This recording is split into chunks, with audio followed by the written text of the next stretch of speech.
3 days until I leave for UC Santa Cruz. 2 days before I go to UC Santa Cruz. 1 day until I tenderly kiss a banana slug on its frothing yellow lips. And go to UC Santa Cruz.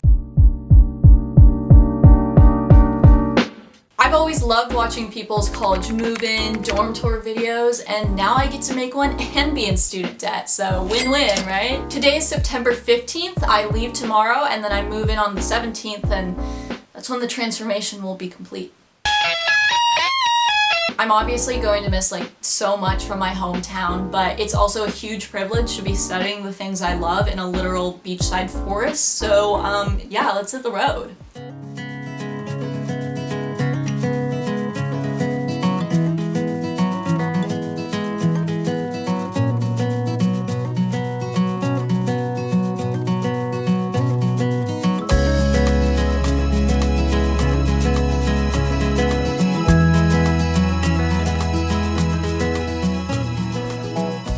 As you can see, I was really happy when I first got into my dorm.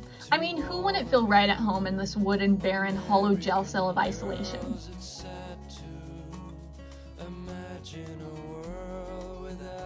Out of pure excitement, I tried to make my bed before remembering I was an incompetent human being and completely alone. I instead decided to listen to Phoebe Bridgers and create my nest of sorrow for hibernation.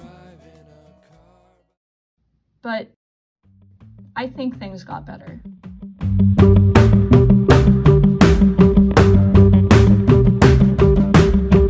I wake up, my shoulder's cold. I've got to leave here before I go.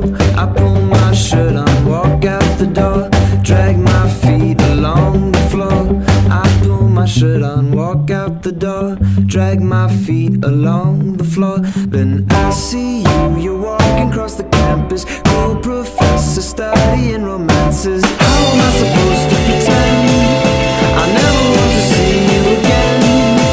How am I supposed to pretend I never want to see you again?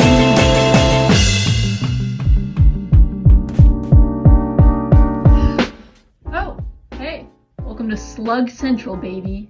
It's been over 3 months since I started making this video, and let me tell ya, a lot has happened. I met this raccoon, and yeah, that's pretty much it. Here's my room. I live in a double with my roommate at Porter College, which is the College of the Arts / a really cool koi pond / the Squiggle. My advice is to bring as much decoration, wall stickies, tape, and removable hooks as possible because it's really helped make the room feel more like a home. Also bring as much ambient lighting and extension cords as possible because the main light is obnoxiously bright.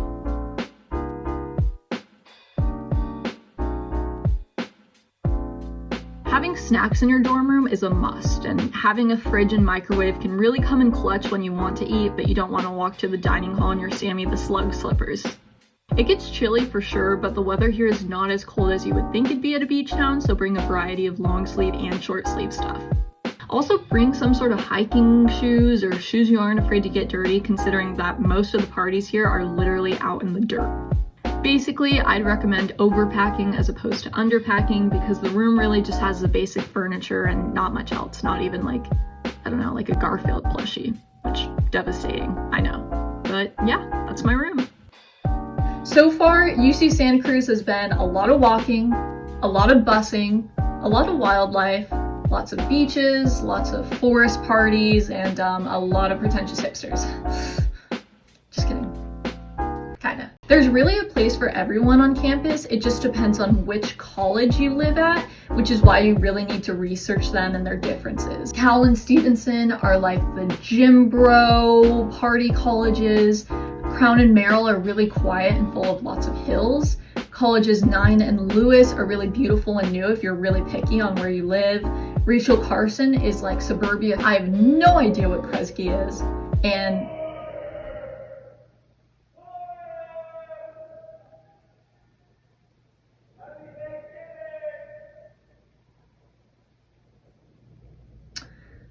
there's Porter, which is the best college actually. I think your experience at the school is totally dependent on 3 factors, which is the college you live at, your major, and how much you can physically get around, which can be a huge thing for some people. So like as an able-bodied film major living at Porter, I'm doing great, I think. As someone who had a lot of anxiety about enrolling in UC Santa Cruz and going to college in general, I will say the application and enrollment process is like 10 times harder than actually being here. I mean, of course there's ups and downs, like the first week of school, let's say you might accidentally choke on a chicken taco and have to be wheeled out on a stretcher in front of the entire dining hall and then be delivered via ambulance to a emergency room and then have a surgery, but you know, that's just a random example.